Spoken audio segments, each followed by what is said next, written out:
Hello, இந்த ஆக்டிவிட்டியில் பார்த்தீங்கன்னா நம்ம ஒரு சின்ன பேப்பர், அதாவது ஒரு ரெக்டாங்கிள் ஷேப்பில் இருக்கிற ஒரு பேப்பர் எடுத்துகிட்டு இதை ரெண்டாக கட் பண்ண போகிறோம். சரியா? இப்போ பார்த்தீங்கன்னா எப்படி கட் பண்ண போகிறோம்னா, அந்த ரெக்டாங்கிளோட டயகனல், சரியா, அதாவது மூலை விட்டம் அப்படின்னு சொல்லுவோம்ல, இந்த செவ்வகத்தோட மூலை விட்டத்தை ஒரு கோடு மாதிரி நம்ம வரைஞ்சோம்னா அந்த கோடில் கட் பண்ண போகிறோம். இப்போ பார்த்தீங்கன்னா நமக்கு இந்த மாதிரி 2 ட்ரையாங்கிள் கிடச்சிருக்கு. சரியா? இதை வச்சு என்னெல்லாம் ஷேப்ஸ் உருவாக்கலாம்? சரி, ஆனால் என்ன அர்த்தம்? அதாவது இந்த ரூல்ஸை ஃபாலோ பண்ண நீங்கள் இந்த 2 பேப்பர் மட்டும்தான் யூஸ் பண்ணணும். இதை ஒன்று பக்கத்தில் வைக்கலாம். சரியா? இப்படி வைக்கலாம்.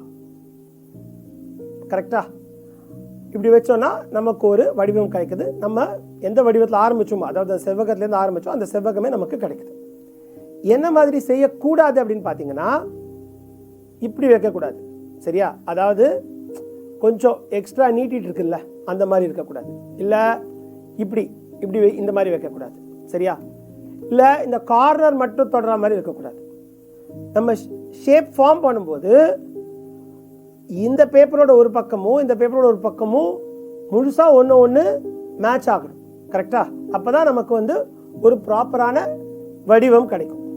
சரி, இப்போ இந்த ஆக்டிவிட்டியில் சேலஞ்ச் என்ன? உங்களால் எவ்வளோ ஷேப்ஸ் உருவாக்க முடியும்? இதுதான் நீங்கள் செய்ய வேண்டியது. சரியா? இப்போ செஞ்சு பார்க்கலாமா? இப்போ என்னெல்லாம் ஷேப்ஸ் பண்ணீங்க நீங்கள்? அஃப்கோர்ஸ் முதல்ல இந்த ஷேப், அதாவது இந்த செவ்வகத்தை நிச்சயமா எல்லாரும் பண்ணிருப்பீங்க. ஏன்னா இதுலேருந்து தான் நம்ம ஆரம்பிச்சோம். இந்த ஷேப், அதாவது ஒரு முக்கோணம் பண்ணீங்களா?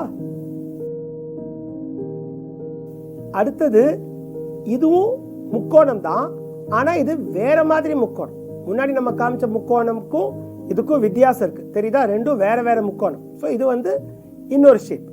சரியா?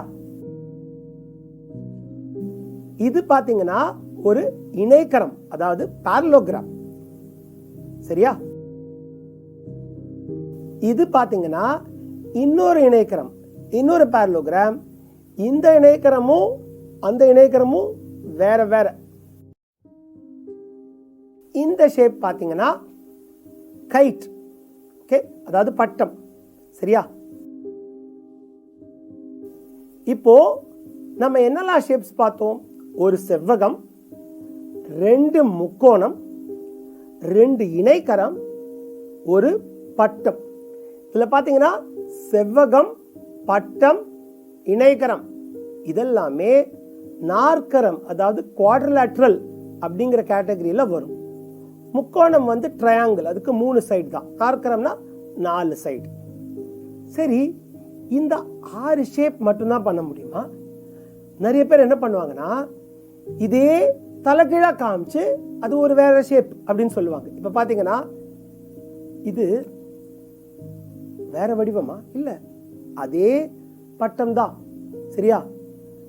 அதாவது ஒரு ஷேப்பை நம்ம எந்த மாதிரி ரொட்டேட் பண்ணாலும் அதோட தன்மை மாறல. சரியா? இப்போ இந்த ட்ரையாங்கிள் பார்த்தோம்ல, இந்த ட்ரையாங்கிளை நீங்க இப்படி காமிச்சாலும் அதே ட்ரையாங்கிள் தான், இப்படி காமிச்சாலும் அதே ட்ரையாங்கிள் தான். சரியா?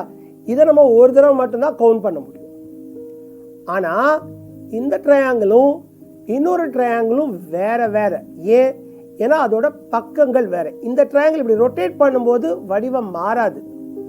ஆனா இப்ப பாருங்க, இந்த ட்ரையாங்கிள் வேற ட்ரையாங்கிள், இதோட ஷேப்பே வேற மாதிரி இருக்கு. இது ட்ரையாங்கிள் தான், ஆனா ட்ரையாங்கிள்குள்ளே இது வேற ட்ரையாங்கிள், அது வேற ட்ரையாங்கிள். ஆனா இதை ரொட்டேட் பண்ணோம்னா அதே ட்ரையாங்கிள் தான், மாறல. புரியுதா?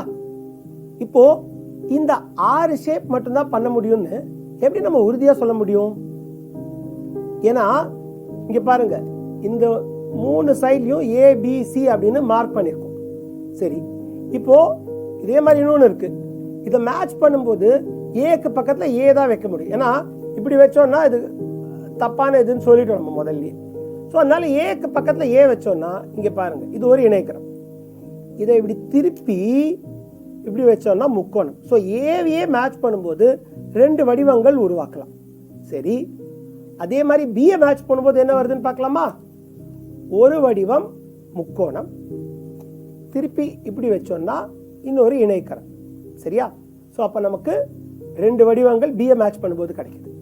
அதே மாதிரி சியை மேட்ச் பண்ணும்போது ஒன்று நம்மளோட செவ்வகம், இதுதான் நம்ம முதல்ல பார்த்தோம். இதுலேருந்து தான் நம்ம 2 பேப்பராக கட் பண்ணோம். இன்னொன்று இப்படி கட் பண்ணோம்னா பட்டம். அதனால இந்த 6 ஷேப்பை தவிர வேற எதுவுமே செய்ய முடியாது. சரி, இந்த ஆக்டிவிட்டி மூலமா நம்ம என்ன கற்றுக்க முடியும்? இதில் ஒரு முக்கியமான ஐடியா இருக்குது. இந்த ஷேப்ஸ் பார்த்தீங்கன்னா பல விதமான ஷேப்ஸ். ஒரு நாற்கரம் இருக்கு, முக்கோணம் இருக்கு, நாற்கரத்துக்குள்ளேயே இணைக்கரம் இருக்கு, பட்டம் இருக்கு, செவ்வகம் இருக்கு. ஆனா இந்த எல்லா ஷேப்ஸ்க்கும் பொதுவா ஒன்று விஷயம் இருக்குது. அது என்ன விஷயம்? பார்த்தீங்கன்னா எல்லா ஷேப்போட பரப்பளவு, அதாவது ஏரியா சமமா இருக்கும். ஏன்னா எல்லா ஷேப்புக்கும் இதே 2 பேப்பர் தான் நம்ம யூஸ் பண்ணிக்கணும். ஸோ அப்போ என்ன பார்க்குறோம்? வடிவங்கள் வெவ்வேறு இருந்தா கூட எல்லா வடிவங்களோட பரப்பளவும் அதே தான். இது ஏன் முக்கியம் அப்படின்னா, நம்ம ஒவ்வொரு வடிவத்துக்கும் நம்ம ஃபார்முலா கற்றுப்போம். பரப்பளவு இப்போ செவ்வகம் எடுத்துட்டீங்கன்னா L×B அப்படின்னு வரும். முக்கோணம்னு எடுத்துட்டீங்கன்னா ½ × பேஸ் × ஹைட் அப்படின்னு வரும். இணைக்கரம் எடுத்துட்டீங்கன்னா பேஸ் × ஹைட்னு வரும். இப்போ யோசிப்போம், அது எப்படிரா இணையக்கரத்தில் பேஸ் × ஹைட்டு, முக்கோணத்தில் ½ × பேஸ் × ஹைட்டு, அது எப்படி ரெண்டும் சமமாக இருக்க முடியும்? ஏன்னா அந்த பேஸு ஹைட்டு அதெல்லாம் என்னங்கிறது மாறுது. ஸோ அதனால நம்ம ஃபார்முலாவை மட்டும் மனப்பாடம் பண்ணி ஓகே இந்த வடிவம்னா இப்படி தான் இருக்கும் அப்படின்னு வச்சு நம்ம பரப்பளவு சேமா இருக்குமா இல்லையான்னு சொல்ல முடியாது. அதை எக்ஸ்பிளைன் பண்ணுறதுக்கு தான் இந்த ஆக்டிவிட்டி. பட் அது மட்டும் இல்லை, இப்போ பார்த்தீங்கன்னா இந்த வடிவங்கள் எல்லாத்துக்கும் ஒரே பரப்பளவு. சரி, சுற்றளவு அதாவது பெரிமீட்டர் சமமாக இருக்குமா இல்லை வெவ்வேறாக இருக்குமா? நீங்களே செஞ்சு பாருங்களேன். 2 வடிவங்களுக்கு பரப்பளவு சேமா இருந்தா சுற்றளவு சேமா இருக்கணுமா? அவசியமே இல்லை. நீங்க பாப்பீங்க. இன்னொரு முக்கியமான விஷயம் என்னன்னா, 2 வடிவங்களுக்கு பரப்பளவும் சேமா இருக்குது, சுற்றளவும் சேமா இருக்குது. அப்படின்னா நிச்சயமா அந்த 2 வடிவங்களும் ஒரே மாதிரி தான் இருக்கும்னு சொல்ல முடியுமா? இல்ல. அதையும் தான் இந்த ஆக்டிவிட்டியில நீங்க பாப்பீங்க. அதாவது பரப்பளவும் சேமா இருக்கலாம், சுற்றளவும் சேமா இருக்கலாம், ஆனா 2 விதவிதமான வடிவங்கள் இருக்கலாம் அப்படின்னு உங்களுக்கு தெரியுது. இது எங்க யூஸ் ஆகுது அப்படின்னு பாத்தீங்கன்னா, நம்ம அன்றாட வாழ்க்கையில இந்த மாதிரி ஷேப்ஸ், ட்ரையாங்கிள், ரெக்டாங்கிள், இது பல இடங்கள்ல வந்து பயன்படுத்தும். இப்போ நீங்க எந்த கன்ஸ்ட்ரக்ஷன் எடுத்துட்டாலும் அதுக்கு ஒரு டிசைன் பண்ணணும் அப்படின்னா அதுக்கு வந்து ஒரு ஃப்ளோர் பிளான், லே அவுட் அப்படின்னு சொல்லி பண்ணுவாங்க. இதுக்கு எல்லா இடத்துலையும் நமக்கு வந்து குறிப்பிட்ட ஏரியா தான் கொடுத்துருக்கு அப்படின்னு சொல்லி பார்ப்போம். பட் இந்த ஏரியாக்குள்ள இதை ஃபிட் பண்ண முடியுமா, அந்த ரூமை ஃபிட் பண்ண முடியுமா, இந்த மாதிரி ஒரு இடம் வைக்க முடியுமா அப்படின்னு பார்க்கும்போது ஏரியாவை நம்ம எப்படி வந்து இந்த ஷேப்ஸ் மூலமாக கூட்டி கரெக்டாக மேட்ச் பண்ணலான்னு பார்க்கும்போது இந்த ஐடியாஸ் நிறையா யூஸ் ஆகும். ஏரியா மாற்றலாம், பரப்பளவு கம்மி பண்ணலாம் அப்படின்னு பார்க்கும்போது ப்ராக்டிக்கலாக இந்த ஐடியாஸ் நமக்கு நிறையா யூஸ் ஆகும்.